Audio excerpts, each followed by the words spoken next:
That's right. We're on Mishnah Test.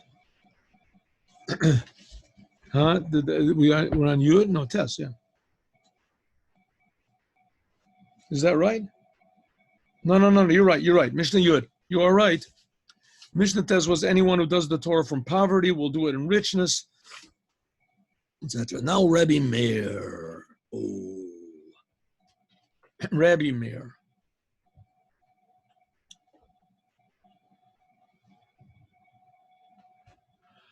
Rabbi Meir used to say like this: Havim ma'et be'esek ve'osek b'Torah.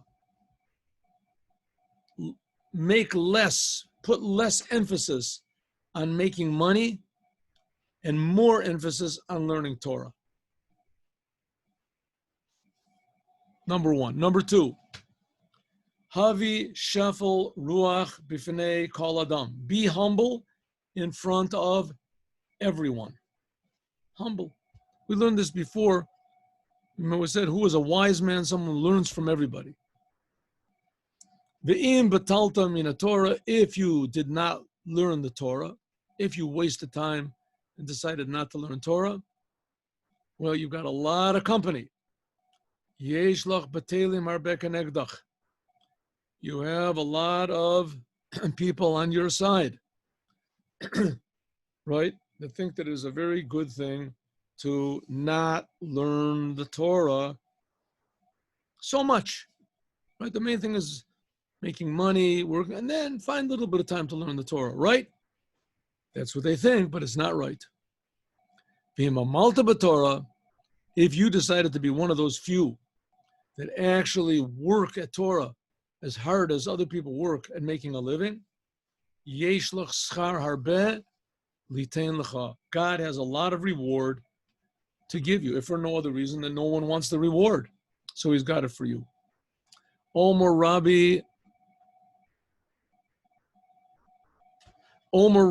Acha Bar Chanina. Galui v'yadu lifnei misha omer v'hoyolam. It is revealed before the Creator of the universe. She'en b'doro shel Rabbi Meir kamoto. There is no one in Rabbi Meir's generation like him. Gadol v'charif. He was great and he was very sharp. If so, when Rabbi Meir has an argument, if there's nobody like him, so the law should always be like him. There should be no contest. It says it's not so. The law was rarely like Rabbi Meir, shelo yachlu chaverav la'amod al salf daito, because no one could understand what he was saying. Shu omar al tomei tohor, umar al opanim. He would say on something that everyone else said that it's impure, he would say that it was pure. And he would give reasons. Maybe he would bring all sorts of reasons. Baal Torah Tameh, and if it's something that everyone else was saying permissible, he would say it's forbidden, and he would show reasons.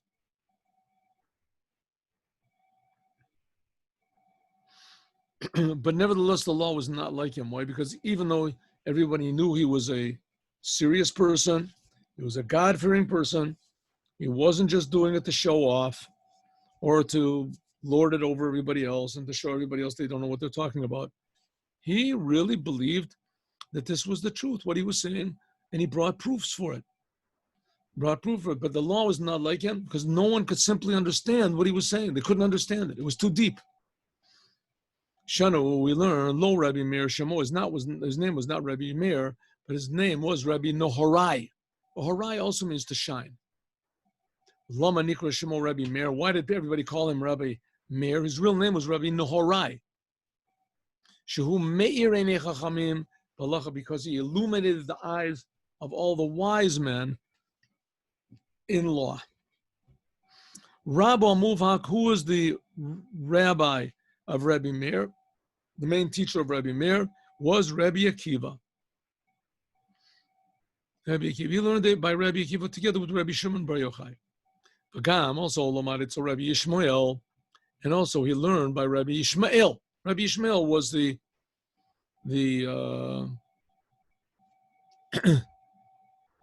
contemporary of Rabbi Akiva. Cain lamad Torah mi Elisha ben Avuya. He also learned Torah from Elisha ben Avuya. Who was Elisha ben Avuya? Don't ask.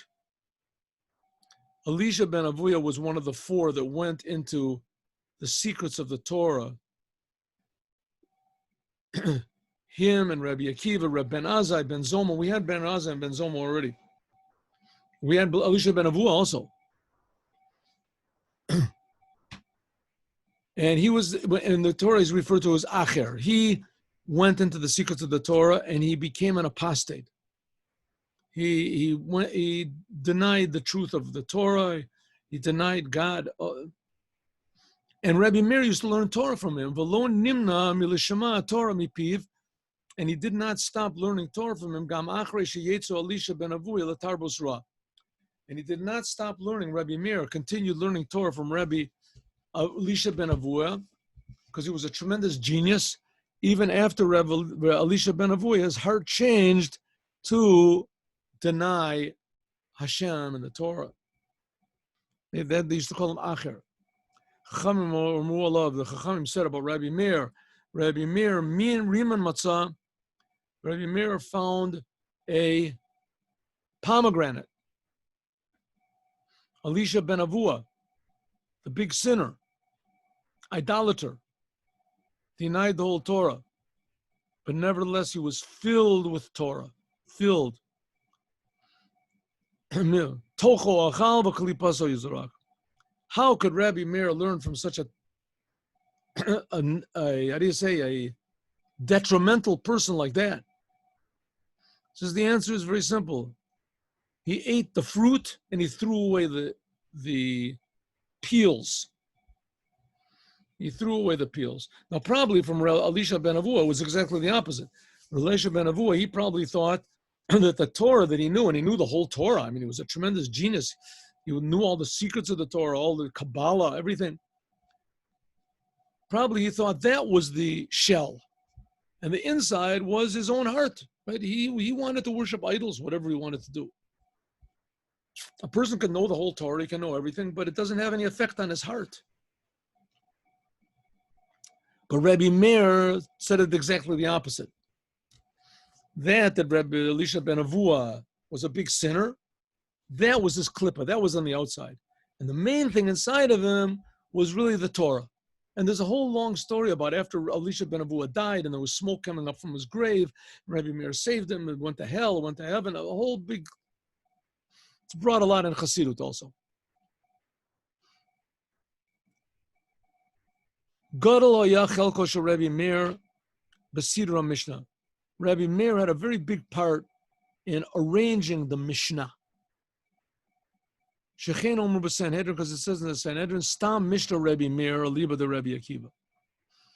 Anytime that there's a Mishnah, and it doesn't say who said it, it just says an opinion, almost always it's Rabbi Meir. And Rabbi Meir heard it from Rabbi Akiva. Kolomar, Shemishnah Sosha Rabbi Meir, that the teachings of Rabbi Meir that he received from Rabbi Akiva, Rabbo, his teacher,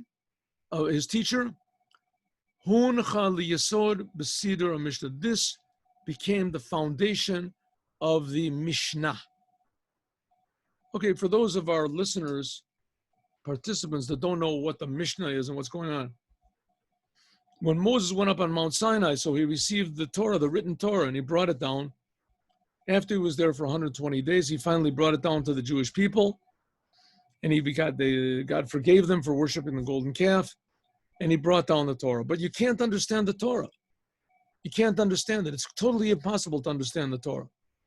I mean, you can understand it, but you'll understand it wrong. You know, it's very easy to take the Torah and to interpret anything you want to. But to interpret it correctly, it's very, very difficult to do.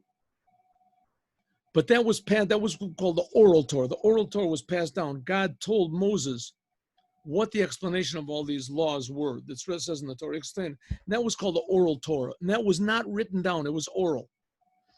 The reason why it was oral, because God didn't want anyone to think that the explanations of the rabbis had the same level of holiness as the Torah itself. The Torah itself, every letter is holy. What the rabbi said, only the ideas are holy, not the letters. And so this was not written down. It was only given. But when they saw after the destruction of the Second Temple, and the Jews started getting spread around all over the world, and people started forgetting the laws and confusing the laws. So they wrote down the Mishnah. That was Rebbe, Rabbeinu HaKodesh. And Rebbe Meir also, every time there was a Mishnah contribution of a Mishnah, he knew everything. Anytime there was a contribution to contribute one of the Mishnahs that were only known by heart, to have it written down. So Rebbe Meir was there. So this was one of the foundations of the Mishnah. She'egia liyadei shichlul achar kach by means of Rebbe Yehuda HaNasi. So Rebbe Meir set it all down, and then Rebbe Yehuda HaNasi, he put the final touches on it. Barosh HaKol Ha'amid Rebbe Meir et Limud Torah. Okay, now we're talking about what he said in the Pirkei Avos. First of all, the most important thing was Rebbe Meir was learning the Torah. Shekein Torah mechaneches es adam. The Torah teaches a person, educates a person. Me'adenes es rucho, and it refines his spirit. Mishaperet et midotav, and it improves a person's personality. Umala oto, the Torah elevates a person lamadrega elyona to a higher level. Kamaymer lahalan, like we said before, kol osuk b'Torah lishma. We said we're going to say this in the 6th chapter. Anyone who works in the Torah for the sake of the Torah, or for the sake of his soul, or for the sake of God, zochel le'devarim harbe, he merits to a lot of things. So learning the Torah is always beneficial. What you do with it can be, you can take anything. You can take a hammer and you can build a house with it, and you can smack your hand with it. It's the same thing with the Torah. Kardum lachvorbo, it says. V'lamaila Omer Rabbi Dostai, like we said, Dostai in the name of Rabbi Meir, kol shochech davar echad, person who forgets one of his lessons of learning. It says that this person is obligated. He is, what do you say? He's risking his life. Also in the Maimer, in our Mishnah, Ma'orerhu et Adam lirot et esko b'Torah kadavar shehu l'mayla mi'akol. Rabbi Meir wants to instill in us, imbue the importance of learning the Torah, and how tremendously important it is to actually take time, actually open that book, learn, and actually understand what is being written, ask questions. Understand, not just to have the Torah in your library as a sign. Rabbi Meir said, that a person should limit his time and the intention that he gives to making money. A person should try to minimize as much as possible to make his living. And he should learn Torah. Torah, your main emphasis should be learning Torah. Kolomer, like it says,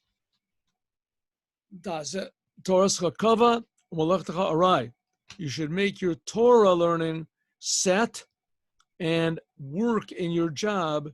That should be second importance. Arai means, I say, casual. Learning the Torah, that's really important. You should be humble in front of everybody. To learn, even from one who is smaller than you in wisdom. Like Ben Zoma said before, who is a wise man? Who is a wise man? Alomen mikol adam, someone who learns from everyone. Everyone has something to teach you.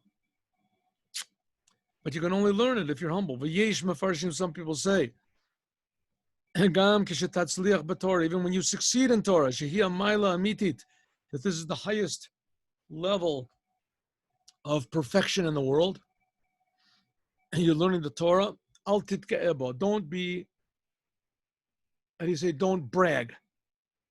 I know the Torah, what do you know? Science? What do you know? Tomorrow there's going to be a different science, right? What do you know? Philosophy, physics. In a couple of months, there's going to be a total different philosophy and total different physics. What you're learning now is going to be history. You'll learn about it in history books. I'm learning the Torah that's eternal. So you got a good point. You're right. 100% you're right. But don't be a braggart. Much more so, but malos acheros, bagashmis, and other things, she'eno ruyas lis gaos behem, and how much more so if you do not be a braggart about things of lesser importance than the Torah. For instance, having a few $1 billion in the bank, being elected to be president of the United States, right? Those things are much less than learning Torah. So if you know the whole Torah, you shouldn't be a braggart. How much more so in these lesser things, you shouldn't be a braggart. That's what it means. You have to be shuffle ruach. You have to be humble. V'im betalta min Torah, but if you did not learn the Torah, machmas isakol, because you were so busy making money, there's a lot of others that are ignoring the Torah.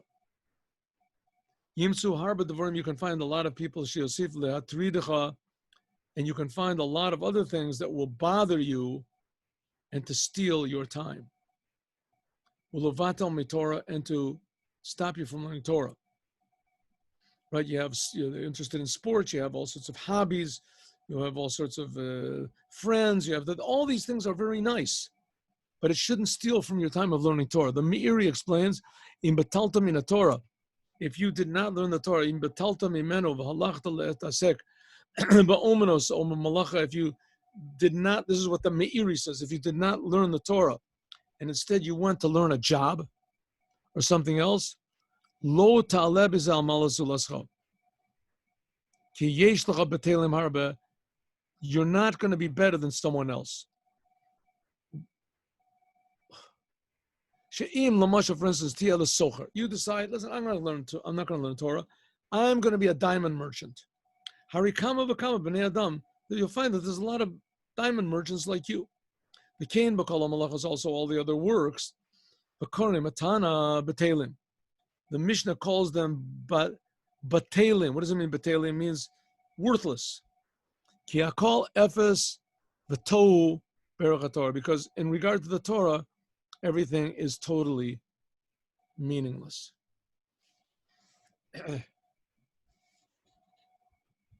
Oh, because you started the Torah. But if a person works at learning Torah, then you will have something of lasting quality more than others. Because you won't find many people that will be like you. Like the rabbi said, Ha'emet kivra kavda, ha'emet kavda, al ken nosim me'atin. The truth is heavy. What happened? Oh, the truth is heavy, therefore there are not many who want to bear it.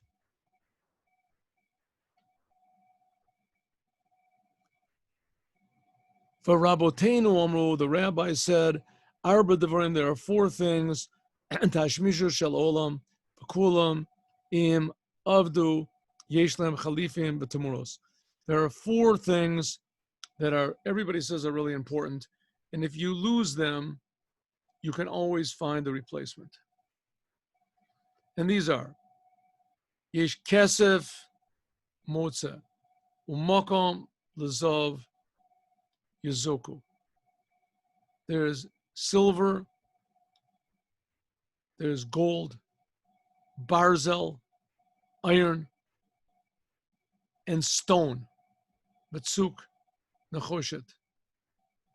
All of these things can be replaced. Aval Talmid Chacham, but if you have a wise man that dies, you lose gold, you dig for more gold. You lose silver, you lose brass, you lose stone. You can find these things everywhere in the ground. But a wise man in the Torah, if he passes away, there's no replacement. That's what it says, like it says in Job, right? Where can you find wisdom? That's not exactly the simple meaning, but But in the book called Avot Rabbi Nassan, he says, "Call a shoked al divrei Torah."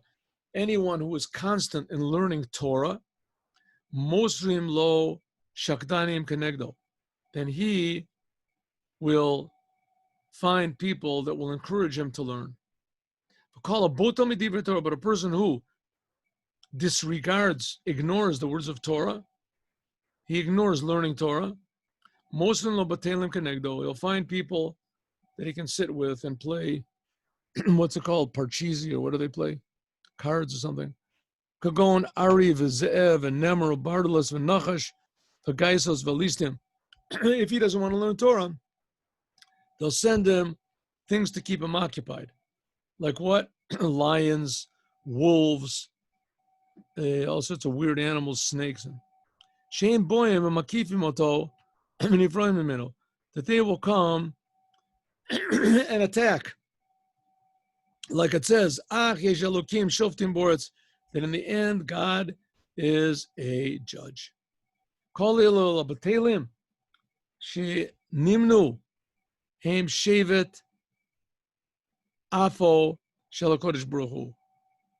of these things, lions, tigers, etc., this is the staff of punishment of God.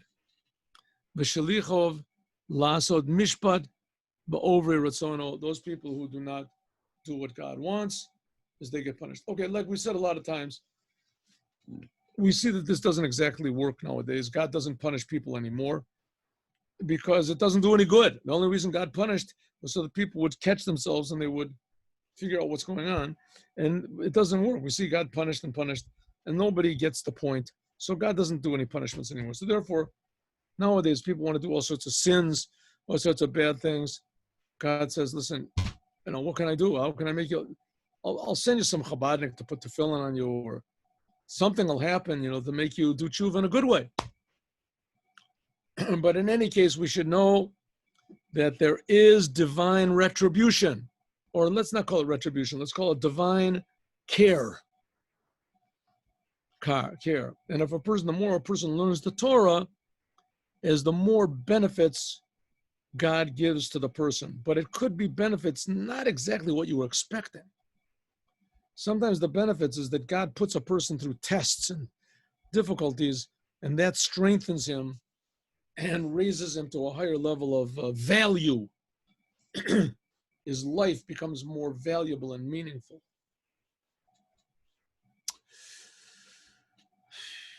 Okay, let's just go to the end here. The ima malta b'Torah, but if you learned Torah a lot, uma'ata b'esaka, and this I've seen really works, and you learned more Torah and worked less, Yeshlo, God has schar harbe l'tein lecha. God knows how to give you reward. HaKodesh Baruch Hu b'kvodo b'atzmo, God himself will give you the reward. Instead of putting money in your bank, you'll get it in another way. The people who learn Torah, not by means of an angel, not by means of a shliach, and this is, you'll see that it's greater a good thing than a bad thing. God is much more zealous to give rewards than he is to give punishments. But if a person has to know, especially us, that if God forbid a bad thing happens to us, that this is to encourage us to do more and to learn more and to be more positive, to help other people more. Okay, now we're going to learn